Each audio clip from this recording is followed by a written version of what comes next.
Oh yeah, remember the one that we give us a tour of where did we see? Look, which stage?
You are now part of our 60-year history, part of our tram family, also known as the Tramley.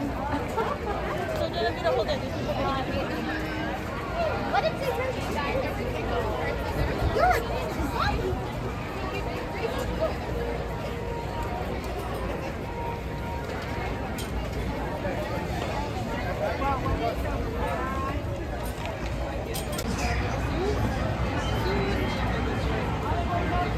Cross the street and board the tram.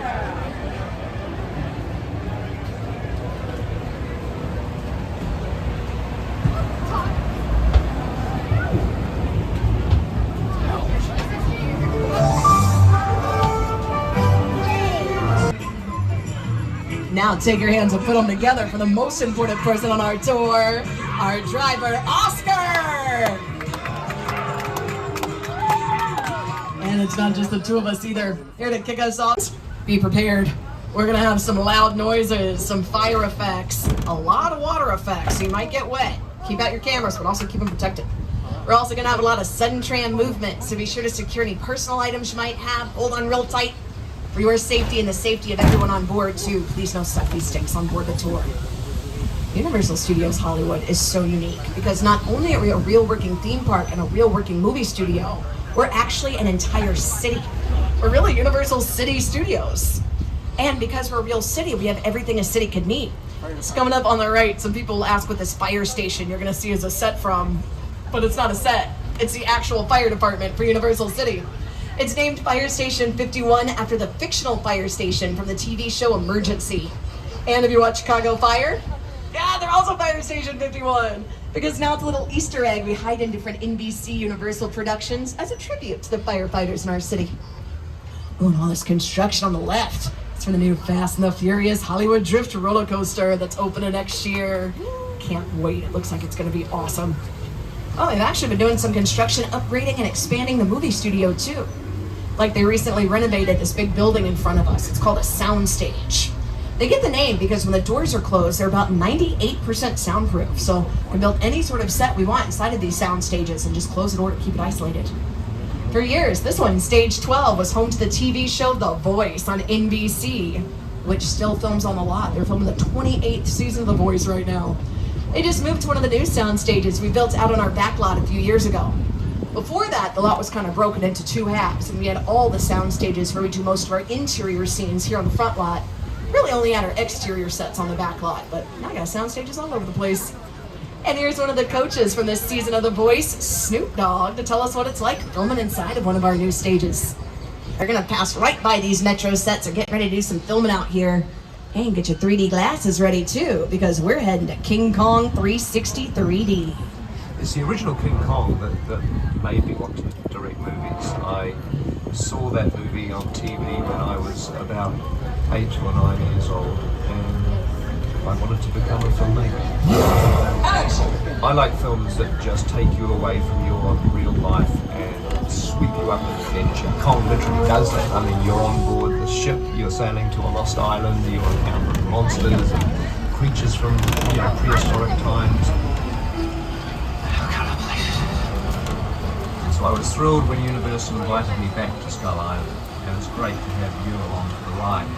Now, we have created this 3D immersive experience, so you're going to have your glasses ready. Don't put them on yet, but just have them in your hand because we're about to return to Skull Island. All right, y'all, I got a feeling this is going to be a bumpy ride, so be sure to secure any loose items that you might have now. Hold on tightly to all of your belongings. You don't want to drop anything in here. You drop something inside of here, there's a possibility we might not be able to get it back out again. So hold on really, really tight. Be sure to remain seated at all times, keeping our arms and legs inside the vehicle, and make sure the flash settings on our cameras are turned off. But most importantly, prepare yourselves, because we're going back to Skull Island. Glasses on, everybody. Skull Island.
Survive King Kong 363T! That is the largest and most intense 3D experience on the planet. And you can take off your 3D glasses too. You won't need those again during the tour, but do hold on to them. We'll have a place at the end to recycle those. And that epic event was brought to us not only by director Peter Jackson, but also by the geniuses at Weta Effects. They were the same ones that did the CGI for the movie King Kong. But while Weta Effects completely digitally created King Kong 363D, the movie was a combination of digital and practical effects. So they call anything physically in the scene when you're filming that's not added later in post. Pretty impressive, right? Unless a pesky duck decides to swim into frame. Then it either looks like a little boat or a really big duck. Changes the focus of the scene a little bit. It's one of the reasons our directors love using these metro sets. So much easier to do practical effects out here because unlike a real city, we have full control over the sets. Like, y'all watch American Ninja Warrior? They film right out here in our lot. It'd be way too dangerous to film on the real streets of LA. And this is the wild thing about American Ninja Warrior. Not only are the contestants doing all the stunts, that's 100% real, none of it's faked. For an added level of control to make sure the trams aren't going by, nobody else is filming, they film the show at like 2 o'clock and 3 o'clock in the morning. They're doing all those obstacle courses in the middle of the night. Wild. But get your cameras ready because coming up on the right, we're gonna see one of my favorite murals ever. It's dedicated to the classic movie monsters that got their start at Universal. And the entire mural is made with hundreds of cans of spray paint. It was designed by the famed graffiti artist Tristan Eaton, the same one who just did the cover art for Kid Cudi's first comic book, Moon Man. instrumental part of the process of designing these murals was getting to go to the Universal Archive. Going there, I got to see in person props from the movies, photos from behind the scenes, original illustrations from those movie posters, all this stuff.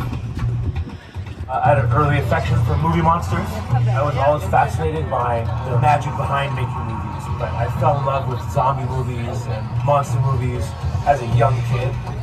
Last year, we just celebrated the 70th anniversary of the movie The Creature from the Black Lagoon. And that pretty little lake over there on the left is the Black Lagoon.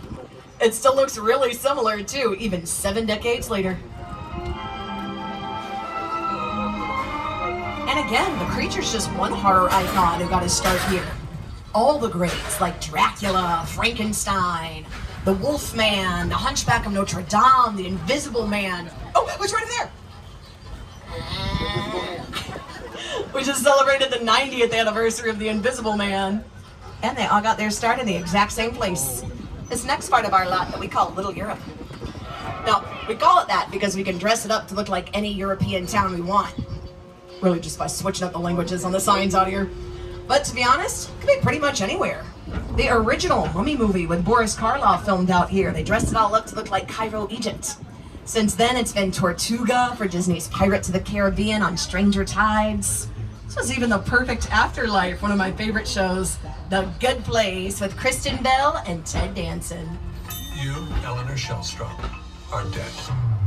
Cool. This location, the afterlife, come on. I have never ever seen this. You're in the good place. I'm not supposed to be here. On your screens, you're seeing this yogurt shop that looks like it's really, really big, but it's kind of an optical illusion. All we had to do is strategically angle the camera. The double doors on the building are intentionally made smaller than regular double doors. That way they look like they're really big, really oversized, but far back. It's a technique called forced perspective, and it makes the whole area look way bigger on screen. Because in reality, this building with the blue doors in front of us is where they were filming. So you can see how much smaller this set looks in real life, but on screen, that becomes this. I can't risk going to the bad place. Maybe it's not all that bad. How can I help you? What is the bad place like? Well, it doesn't sound awesome. One place that is pretty awesome. Over on the right, we call this next area our Court of Miracles. And the very first time the Frankenstein image was ever caught on film happened right out there. And Frankenstein was famously played by Boris Karloff, who also played the Mummy that filmed out here. I gotta give a shout out to Jack Pierce. He was the one who created the makeup for both of those productions. Because in the 20s and the 30s, usually our actors just did their own makeup. Like, this is Bela Lugosi doing his own makeup for Dracula. But most people don't realize in the book Frankenstein, Mary Shelley never describes what Frankenstein's monster is supposed to look like. The iconic look of the flat top, scars, bolts, that was all created by this man right here on your screens, Jack Pierce. Now this was completely revolutionary at the time too. Nobody had ever seen any sort of prosthetics even remotely close to this, which would have been awesome, except for the fact that Frankenstein wasn't the only production filming out here at the time. So when people would show up to work on other movies and see Boris Karloff walking around in this take place inside of a subway station in San Francisco. Each of the props and set dressings that their production design team selected in here were either bought for the production, custom made for this production, which we can do right here in our lot, or they were rented from Universal's costume and prop department. Now we have the biggest costume and prop department in all of Hollywood. Literally millions of items, anything that a production can need. And we don't just rent to Universal Productions. Any production company is welcome to come and rent from us. But anything custom made for Universal Production will also go back to their prop department too. So they're always getting new inventory in. It's constantly rotating out and changing. Okay, everybody just hold on real tight. Remain calm, remain seated. That was a tiny tremor. We get those all the time.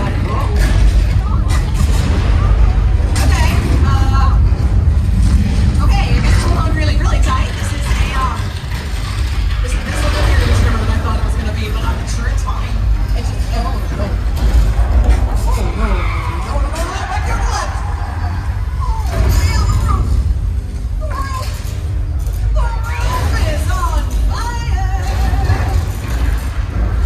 Seriously, the back roof just caught fire. Okay, everybody survived Earthquake, the big one. Give yourselves a round of applause.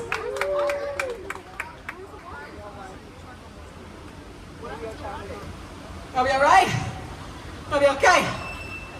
Oh man, that was a lot.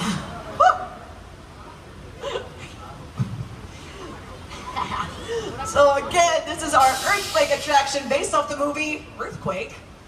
Go figure, right?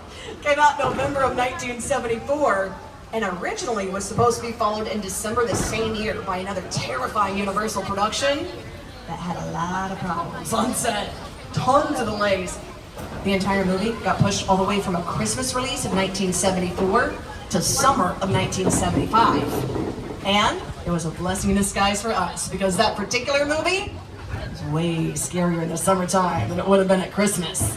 Became our very first summer blockbuster, and it totally changed the Hollywood system. Steven Spielberg's Jaws.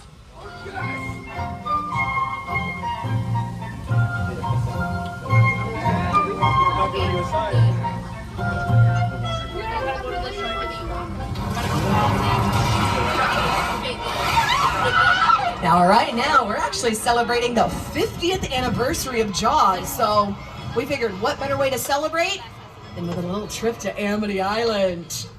Now, full disclosure, the beach was closed for a while earlier because there was a shark sighting, but our crew's been dispatched. They're doing a quick sweep, so they're gonna let us know when it's safe for us to drive through, and we're gonna, oh, check it out, the crew already caught the shark. He's hanging up on the right. That was fast.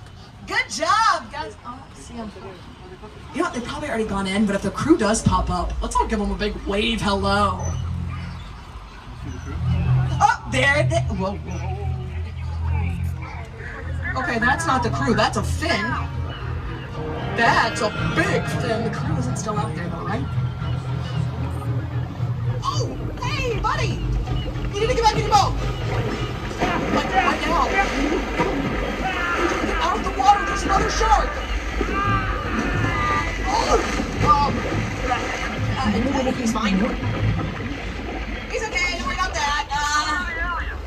You know what, just look over there. We're gonna keep going. We're just gonna go. Alright, I guess now we're gonna hide here behind these giant, highly flammable barrels of gasoline. Somebody inexplicably lined up on the pier. The shark just take part of the pier. Okay, that's probably not good. Okay! Wait, I'm looking out here. I don't even see a shark. Did y'all see the shark anywhere? Oh, you know what? I bet all that fire just scared him right off. Oh! Okay, maybe not. Oops.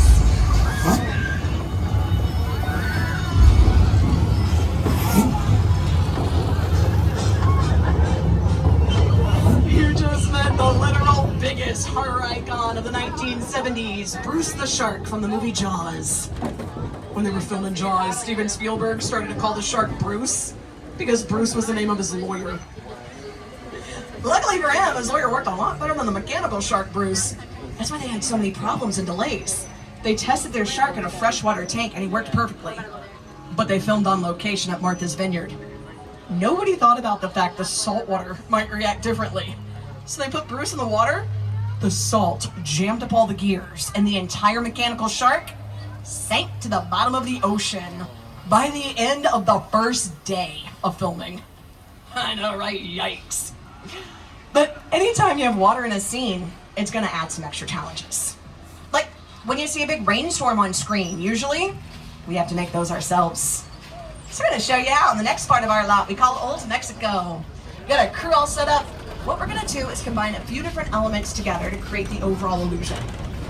To make it look like there's lightning, pretty easy. All we have to do is hide some strobe lights out here. Get these queued up. Then for our rain, we're just gonna use these sprinklers. So these are gonna, oh, hold on. Hey guys! Hey, good afternoon. Can we turn on the sprinklers? Awesome, thank you. Alright, so to make the rain, we take sprinklers, kind of like a high-powered version of what you might use to water your lawn. Put them out of view of the camera up on these poles, and instead of spraying the water straight down, they shoot the water into the air so it falls naturally to earth, and on screen, looks more like the rain. Alright, I think we get the idea. We can kill those sprinklers. Thanks again, guys.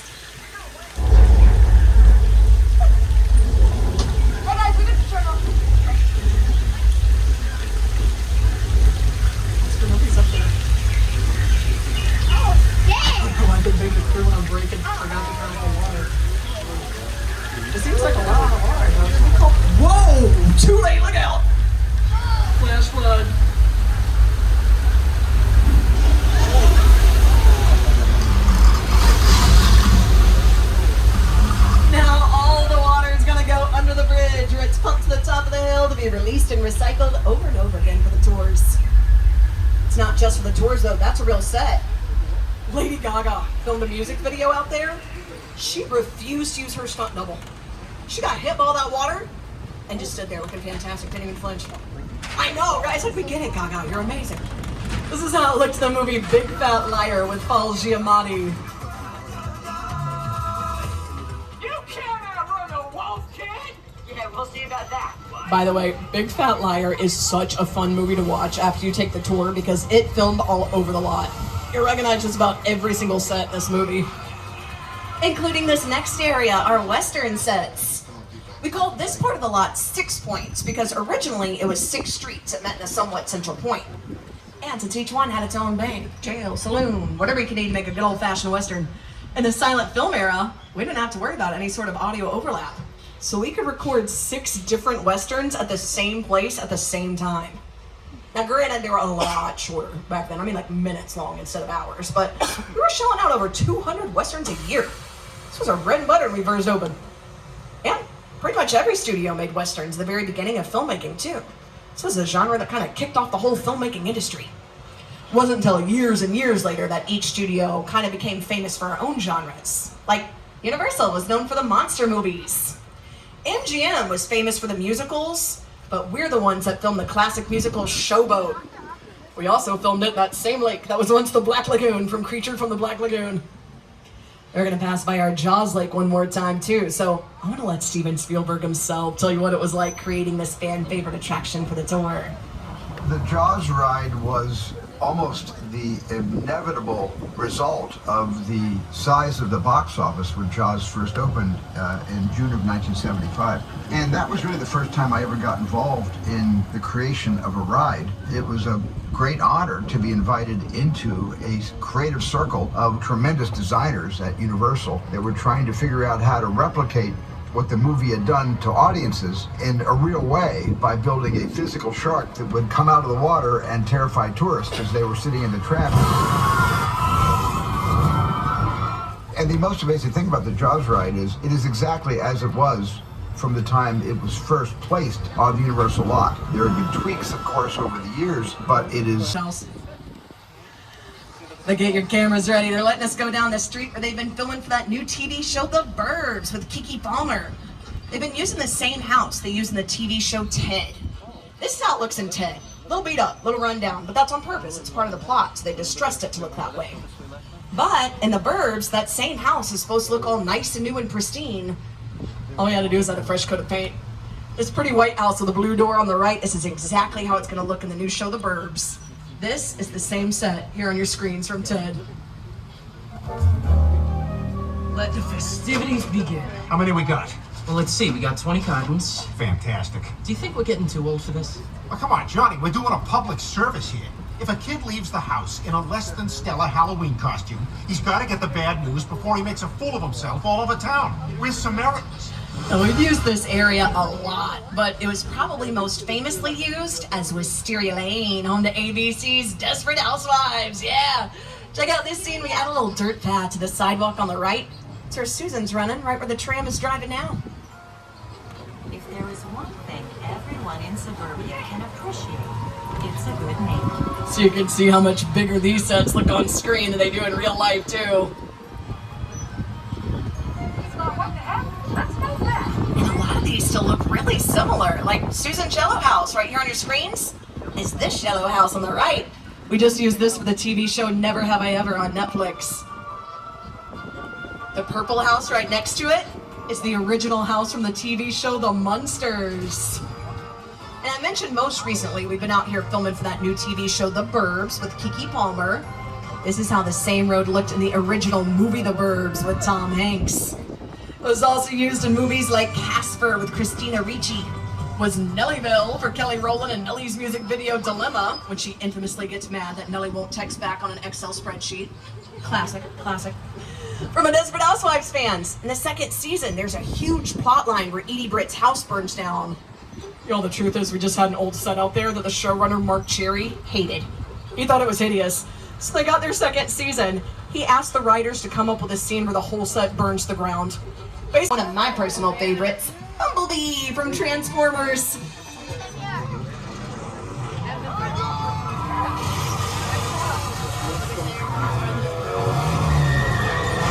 And keep your cameras out, because we're gonna go from these iconic picture cars to one of the most iconic sets still standing in Hollywood. We're gonna check out the Bates Motel and the original screen-used Psycho house from Alfred Hitchcock's Psycho. Now you'll see we're breaking down from our Halloween Horror Nights. This year's Terror Tram theme was Blumhouse, and we also had some of the coolest merch this year for Halloween Horror Nights, all based off of this right in front of us, our bloodied up version of the official scale replica of the Hollywood sign here. We worked with Hollywood's Chamber of Commerce to create that for our lot. We all go a little mad sometimes.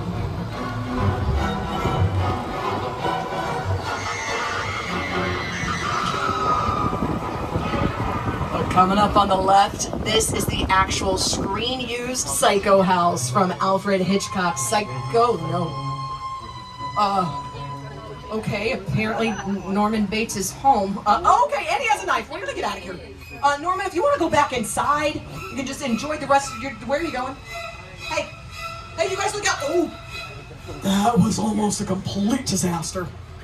In fact, that was almost as big a disaster as this epic disaster site from Paramount Pictures, War of the Worlds. Not surprising, this set's so incredible.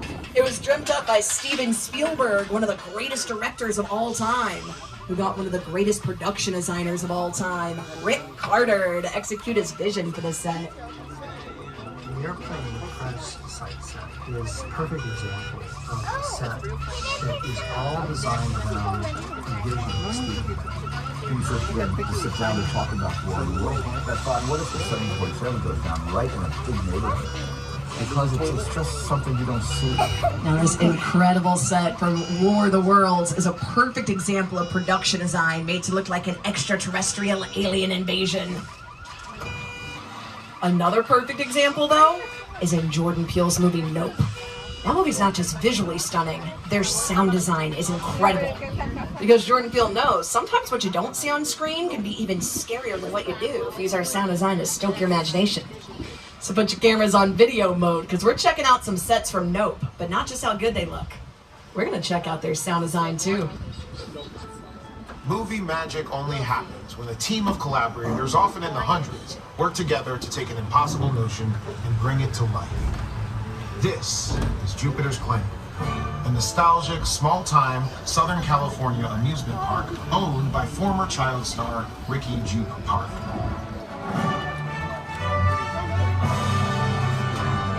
Over there, look into the winking well and have your picture taken just like the kids in that old 90s movie Kid Sheriff.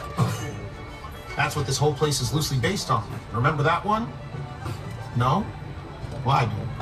A little further down, you can see the brand new Star Lasso experience. Built to showcase an unbelievable new live show. Well, it's not looking so live anymore. Anyway, behind this Hollywood fantasy of a gold rush frontier town lies a sinister secret. It is smack dab in the center of a UFO hotspot. Welcome to the world. Now close your eyes. Listen to how just the sound design not only builds suspense, it can make it feel like things are breaking around us when nothing actually is.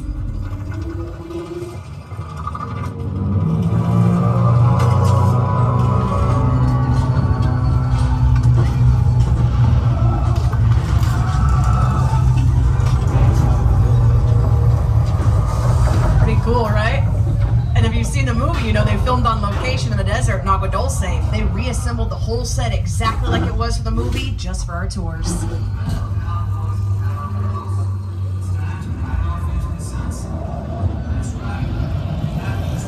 Fitting finale for the tour to the fictional Jupiter's Claim theme park from Jordan Peele's movie Nope, because now we're going to make our way back to the real theme park.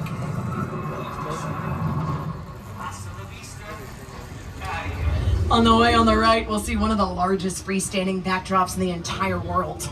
It's called Falls Lake, and right now it's bright blue. It could also be painted bright green. Either color works for green screen technology. It doesn't actually have to be green. The cool part, though, is this big pit in front. Holds almost 3 million gallons of water. It's where Norman Bates and Marion Crane's car in the movie Psycho. They built the backdrop for the sequel to Jaws, Jaws the Revenge, in 1987. They didn't even use CGI. They just painted these clouds onto the backdrop and moved the camera around a bunch so you couldn't tell they're always the same. Doesn't have to be water, though. For the Hulk, they pretty much built the whole village out there. And Tom Hanks filmed a couple iconic scenes out there for movies like Apollo 13